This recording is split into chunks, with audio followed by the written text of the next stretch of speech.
निज़ाम शमसी में ज़ुहल के चांद एनसेलेडस और मुश्तरी के चांद यूरोपा और कई दूसरे बर्फानी अजराम फल्की पर रिसर्च के लिए मुस्तकबिल में बहुत से मिशन जाएंगे। इन मिशंस पर ऐसे रोबोट भी भेजे जाएंगे जो इन अजराम फल्की पर सैंपल इकट्ठा करने, सेंसर्स के जरिया माहौल का जायजा लेने और सैंपल्स को टेस्ट करने के काम आएंगे। इस सिलसिला में ऐसे रोबोट भी तैयार किए जा रहे हैं जो बर्फ को पिघला सकें और आरी जैसे आलात से काट सकें, या ज़रूरत पड़ने पर बर्फ में ड्रिल करके सैंपल भी इकट्ठा कर सकें।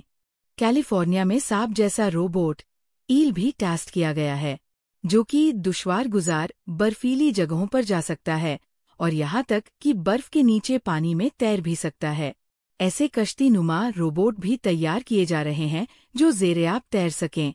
कुतुब शिमाली के नज़दीक ऐसी रोबोट गाड़ियां भी टेस्ट में कामयाब हुई हैं, जो बर्फ के नीचे समुद्र में कैमरा, लाइट्स और रिसर्च के लिए मुख्तलिफ आलात ले जा सकें और आज़ादाना तौर पर ऑटोमेटिक रिसर्च कर सकें।